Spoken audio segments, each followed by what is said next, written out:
Hi guys, welcome back to this perfect mess. My name is Shiro Juguna And I'm Dennis. and we're back with another video. First of all, sorry we didn't upload anything last week. We were A little bit busy and, a little bit sick at the same time, so yeah. yeah. But yeah, we'll try to keep up with the schedule. So, and today we decided to make a little bit of an educational, informational, whatever you call it, video. And recently we went to Italy, and we just went through a long process of getting a Schengen visa. And we just decided to share with you guys the process and maybe help you, get one. Yeah, actually when we were compiling the list, I think sometime last week someone reached out on my Insta, just one girl that wants to go, I think, to Italy. She was Yeah. like, hey, how did you apply for the visa? And I also wrote a long blog post. That's what I sent her because obviously I had not made this video. So I wrote a long blog post that I'm going to link in the description so you can find all the nitty-gritty details of how to apply for a Schengen visa. Yeah, and here we'll just give you kind of quick overview. Yeah. And obviously, if you've done this before, probably that would be an overhaul for you. I mean, the rehashing for you. But just if you didn't, so hopefully it will help someone. Yeah, first of all, we start with what's a Schengen visa. Yeah, what the heck that is. Yeah, a Schengen visa is a visa that allows you to enter 26 different countries in the European Union. If you're, for example, in our case, I'm Kenyan and he is American. He has an American passport, so he didn't need a visa to go to Italy, but I definitely needed a visa. So if you need to go to Italy, France, for example, Belgium, I'm just giving examples. Yeah, Western Germany, European mostly. yeah. Yeah, they have, that's the visa that you need to apply for. So Yeah. And in most cases, one visa covers travel, because it's the EU area. Yeah. So you just get that visa if you want to go to any of those countries. yeah. So yeah, it has 3 different types. You can get a single entry one, you can get double entry and a multiple entry visa. A single entry one is what it says, is, yeah. just single entry. If you enter, let's say you go to Italy and you have a visa, ideally they give you like 90 days to walk around. Sometimes they can give you less than that, but it's 90 days within 6 months. So let's assume you want to go to Italy. So if you go to Italy and then leave Italy, then your visa expires. That's the single entry one. The double entry one, it allows you to enter the Schengen area twice. Let's say you want to go to Italy and France, right? So you go to Italy and then leave Italy and then go to France and then leave, then your visa expire. And then there is the multiple entry. So if you want to go to all the 26 countries within the time that your visa is valid, then I think the multiple entry is the visa to get. In our case, we probably need to explain. I was working for an Italian company. I was working remotely. I'm a software developer. Yeah. And they invited me to come over for like a get-together. They do it once in a while. And obviously I asked them and they said, yeah, if you bring your girlfriend, that's all right. So that's why for me, I didn't need a visa, but we needed one for her. Yeah. So we will kind of give you example with concerning us. Yeah. So it might not apply exactly to you. Yeah. So that's why we're saying Italy, but it doesn't mean Italy. It can be France, Germany, any Belgium or whatever country in the Schengen area. EU, yeah. So yeah, I think that's it for the types, and then where you file all the documents that we're going to list, the documents that you submitted. In Kenya, I think most embassies are subcontracting those services. Or, This is very interesting. I think maybe it could have been differently After before, COVID. but COVID, Yeah. It's interesting now. Italian embassy doesn't. Okay, I should say in Nairobi, doesn't collect those documents themselves. Yeah. They subcontract a Kenyan company. Yeah. What is it called? It's actually a global company. Oh, It's really? in so many different countries. Oh, okay. I didn't it's know called that. VFS Global. I'm sure if you've tried to apply for a visa, they're everywhere. She'll post the link in the description. Yeah, so you have to schedule an interview and then go there. Now keep in mind that it usually takes like about a month, right? Even longer to get the scheduled interviews. Yeah. So make sure you do this ahead of time. Yeah. And in our case, we were kind of short on time and we just showed up you know. Yeah. Now this is VFS, not the Italian Not the embassy. Yeah, don't try to show up at the embassy because yeah, they won't it let won't you work. in. You have to get an But appointment. VFS, The VFS yeah. again, you have to book for an appointment, and we didn't have that. So Because we were short on time. Yeah, Yeah. we just showed up and hoped for the best. And yeah, well, because of her, we actually got through. And they were nice. I mean, yeah, they just asked like, do you have an to be honest with you, like most things in Kenya, appointments don't work. So Those ones were really strict. The guy Yeah. even was telling me, you have to go. It was like on a Wednesday, and we were like working against time because we already had the deadline by which Yeah. we should cancel the hotel reservation.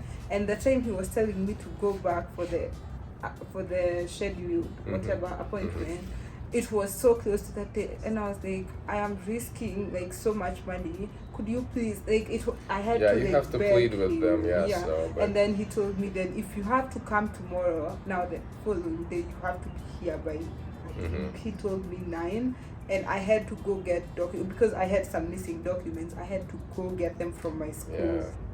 Yeah, guys, don't do this kind of thing. Try to do it ahead of time, especially if you go on vacation or Yeah. something like this. Do it way ahead of time, at least Yeah. a month, maybe even before. Yeah, but I'll tell you, especially for Kenyans, because as Dennis is saying, like appointments sometimes don't work. If you go to hospitals, for example, they don't work as scheduled. But if you're applying for VFS, just book an appointment to make your Yeah, things you smooth. don't have to Otherwise- waste time. Otherwise, yeah, you'll go through. You have to jump through a lot of hoops to. Yeah, get that, it will be so. difficult. So, yeah, VFS Global. I'll post the link to their website. Yeah, so by the that's way, where guys, you if someone submit. else, if you find some other link, especially in Kenya, if some other company that's promising you to do all that, this is most certainly not true. So yeah, Yeah. make sure to research and that this is indeed like not some scammer. Yeah, because the VFS one is the one that is listed Yeah. in the Italian embassy. Yeah, so always check with the embassy of the country and then not the other way around. Yeah. Now the total cost of the application was like 80 euros, which is close to something like 9,000 shillings plus. Yeah. It was something like that. And is it the same for all types of visas? Yeah, it's 80 euros. So yeah, Again, which in is my nice. blog, you'll see the last thing, it's the cost. Some people have different, like for example, citizens from different countries, like Yeah. Russia, they pay a smaller amount. If you have people, family members in the Schengen area, EU, I guess, you pay different type. But if you're applying, like in my case, it was 80 For euros. Kenyans, yeah. Yeah. Okay. Yeah, it's nice to know. It's nice that they don't charge you like triple for like a multiple entry. Yeah. So okay. So, we'll go to the list of documents that you need to submit. Yeah, this is quite extensive list. Again, you don't have to memorize all of it. Just read her blog post. All of that stuff is in there. Yeah. I think I'll list some of them. They're usually like in those websites, but also I'd say from my experience, just submit as much document as you can. Yeah, as many as you can. Don't be lazy with this one. Yeah, the rule of thumb is to like inundate them with documents. You have to provide as many as you can. Yeah. And again, in no particular order, we'll just list as we remembered them. Yeah. So yeah, do you want to? I'll go first. You need to write a cover letter. Ours we wrote and included all the documents Yeah. that we had submitted. We so, can include it in the description, kind of like what yeah, we we'll wrote. give you a sample. But maybe. very easy just to explain the cover letter, kind of like the same cover letter as you would apply, like when you apply for a job. Yeah. And you kind of like summarize basically what's included, that hey, this is such and such. In our case, she wrote like, hey, I was invited to go with my boyfriend, who is an employee of an Italian company. We're staying for 10 days, I think, yeah. and we're intending to return. And in kind of like to corroborate my statements, I'm including the following documents, and then you just list all of them. Yeah.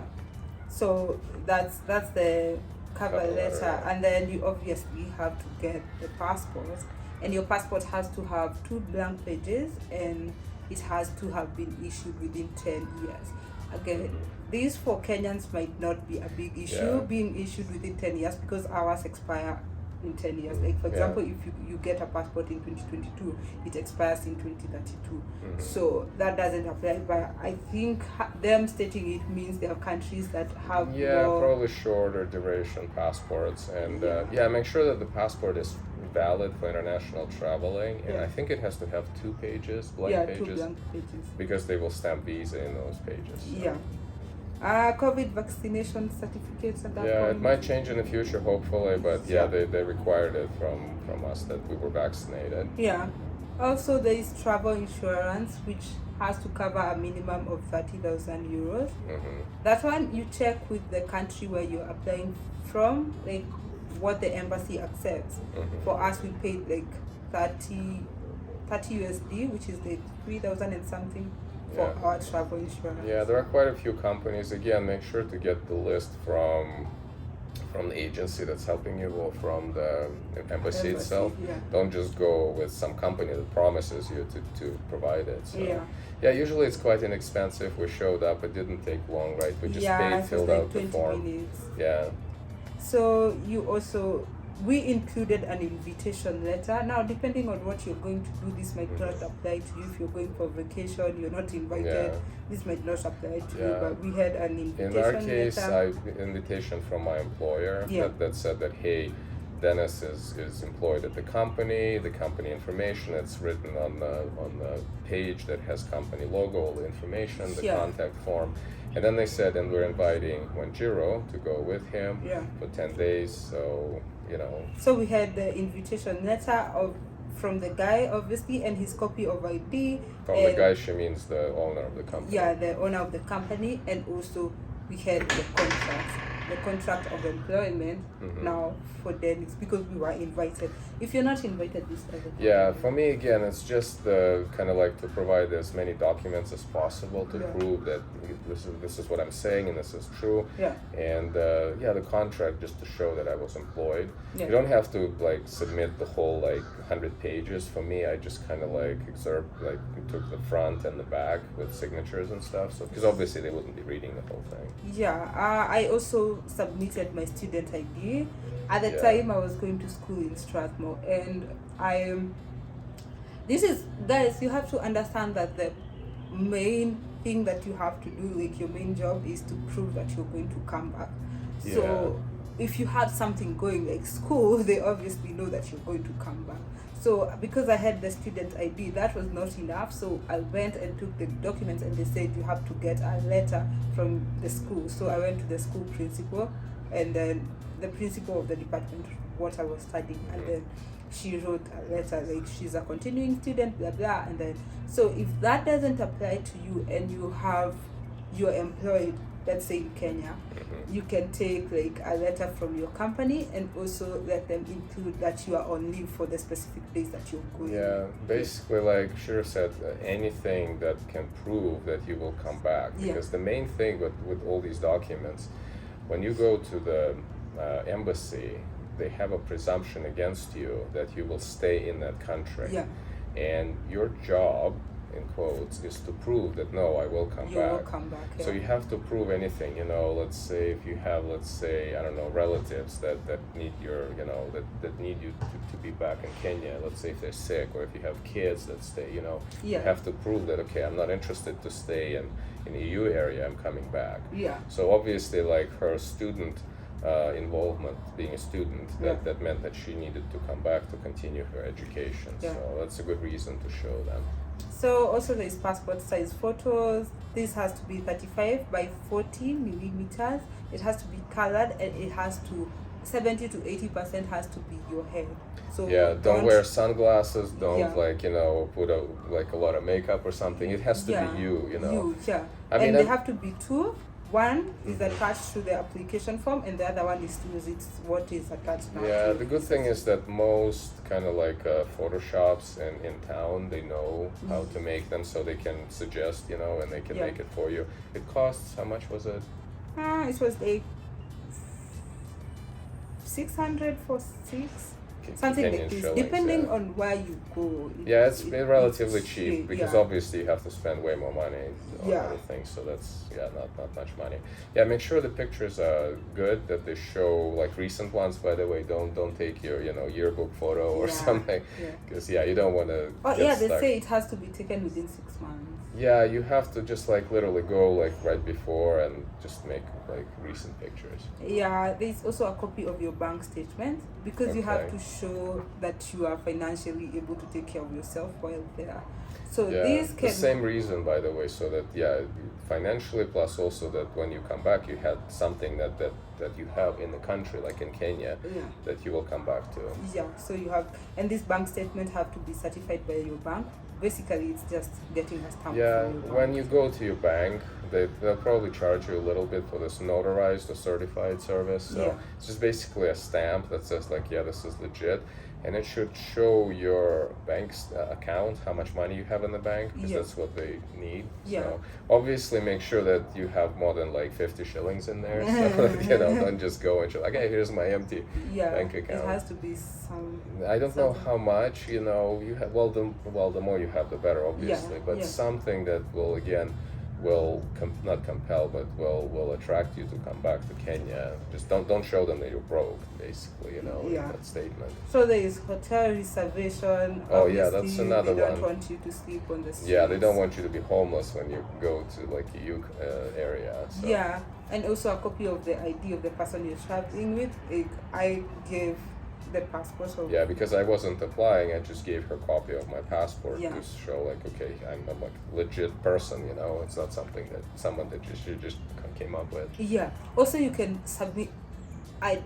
It's not put there, but in the list of the many documents that we submitted, we also submitted our rental agreement for our house here, so that also to prove that you're coming Yeah, back. that you're coming back, that you Yeah. have some liabilities basically in this country. Yeah. And, So that's what we gave. mhm. And also you can submit anything like a proof that you own something. If you own a car, Oh, if yeah. you own land in Kenya, Any property pretty or much, in the yeah. country where you're applying from, just any property, you can submit that to show that you have asset here, so you will come back. So Yeah, and make sure that it's in your name. It Yeah. can't be like Not on your in your grandmother or dad's something. name. Yeah, it's like obviously it has to be your name. If you have like, well, in Kenya a lot of names like Shiro and Jiro, you know, make sure that there's some kind of document or some part of that document that says, okay, this is your name and it matches the name on the application. yeah. So that it doesn't like lead to any questions. Also, you have to submit a copy of the airline ticket. Oh yeah. Some people submit dummies. I think you can, but I think it's risky. And also, if you submit a real ticket, it's also risky because if they don't give you, but I'd say like, just look for an option where if you don't get the visa, you can cancel the ticket. Even if you won't get all the money back, you can get part of the money. Yeah, it's kind of like a catch-22 situation.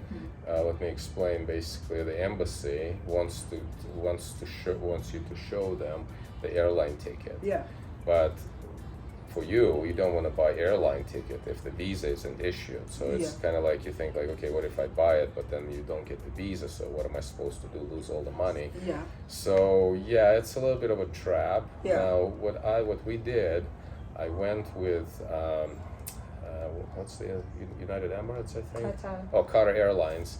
That's the airline company that we purchased our tickets from, and they had a refund policy. Yeah. Which was really nice. It gave us, you know, a couple weeks basically to refund. Yeah. It's not it's not a sponsored video. By the way, yeah, obviously Qatar Airlines are not paying us, but I just look for airlines that can give you some refund. You know, Yeah. some provide like not full refund, I think, but Yeah. it's still, you know, something that you can recover your money. Because it would be always better if you give them not just like a dummy, you know, blank web page that says like, yeah, that's what I'm intending to buy, but the actual reservation Yeah. with the number, you know, like that they can type into the website and see that your name is indeed listed as a passenger on that Yeah. specific date. Yeah. It just proves again that you're serious, that you're going, and that also, by the way, not just the flight to EU, but Return. flight back. Yeah. That's what they care. Not that you'll fly to Yeah. Italy, but Yeah. that you will return. You come back. Yeah. So there's that, and also you should make copies of your copy of your passport, And everything that you're going to print, make sure you print it in color. This is just the basic things of presentation and stuff. Don't like give them like black and white grainy pictures, when you can't see anything. There are quite a few print shops, well, in Nairobi in our case. You'll just have to pay a little bit more, but again, don't try to scrimp the money and just go for it. Just for us, it was a stack of papers this big. And make sure to put it in the, in our case, manila envelope, just kind of like nice envelope. Put the cover letter on top so that they can see, this person is indeed serious. And so the more you present, the better. Now going to what you shouldn't do. First of all, do not lie about anything. Don't try to fake the documents because they can easily verify all that stuff. Don't try to take shortcuts. I know like people who take shortcuts. Don't try to do that. If you don't have land in Makueni, don't just say I have land in Makueni. I mean, you can use something as small as like your student ID or like your business permit. Don't lie about anything. Because if they suspect you of a lie, they will. It doesn't cost them anything. They'll immediately just deny it. So don't lie. And the second thing, I saw people. I think we asked on Reddit when we were running out of time, and someone suggested that you should because obviously it's a Schengen area, and some countries it's easier to get the visa than others. So someone was saying apply to a country like Hungary, and then like after that you go to Italy. First of all, the rules of the Schengen visa say that you're supposed to, if you're going to 2 or more different countries, you're supposed to apply to the country where you're going to land first if your stay is equal. Let's say I'm going to Hungary and then Spain, right? So if I'm staying 10 days in Hungary and then 10 in Spain, then I have to apply via the embassy of the country where I'm going first. So Hungary, if I'm going to land in Hungary first, then I'm supposed to apply via the Hungary one.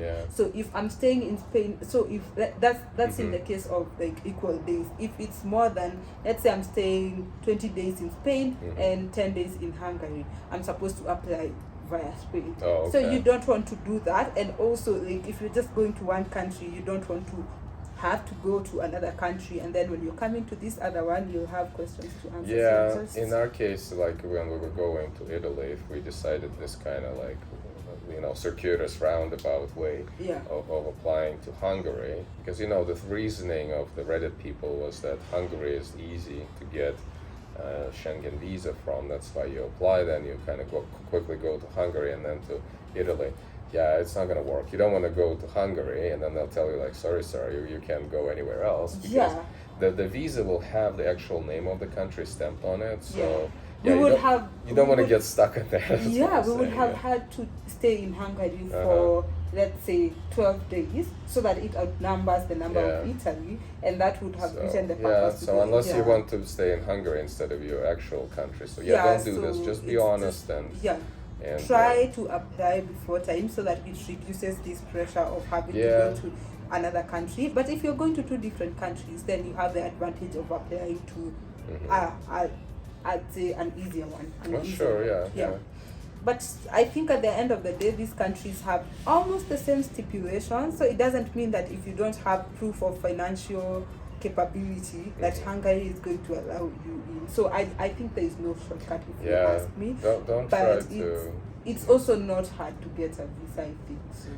It's just, again, as long as you have, something that can show that, okay, I'm going to come back, be it your property, your engagement, your work, your family, if you have like, let's say, part of your family staying here, or, if you have like a relative that you're taking care of, make sure to also provide, some documentation. Someone actually in that Reddit thread is the one that told us, like, travel is just easy as long as you have the right documents and you provide honest information. He is just stranger on Reddit say provide as much document as you can and you're going to get the visa, and sure enough that's what we did. So obviously if you had previous visas, let's say like in our case, we will also provide, if we go next time, we will provide a copy of that visa and explain that, okay, this is the date and time that we went and this is when we came back.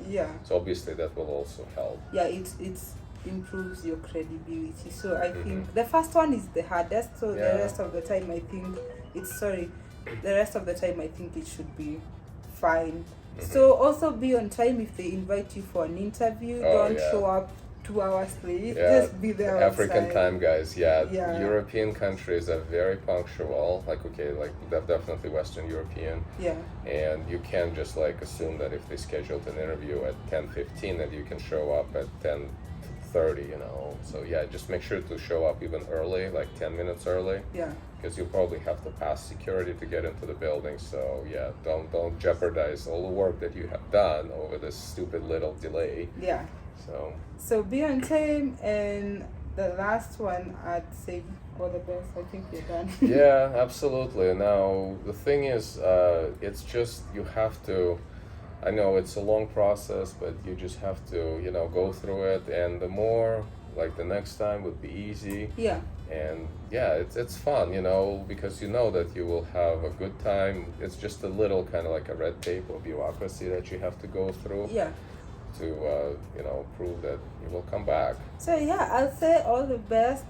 That's it. If you haven't watched our Italy videos, I put them in a playlist. You can watch where we went. I also wrote a blog post on the things to see if you were planning to go to Italy specifically, and also the things you need to do before going there, like for example mobile internet that we won't touch on this video. I have a lot of it, but I'm going to link it in the link on the description. Yeah, absolutely, and good luck, guys, and tell us maybe we forgot something in the comment section. Yeah. So yeah, it will be always helpful to someone else who's reading it. So as usual, don't forget to like this video if it's helpful, share to someone who is trying to apply, and also comment, subscribe. Don't forget to check me out on Instagram at Shirin Tukuna, and until next time, you guys have a good one. Bye.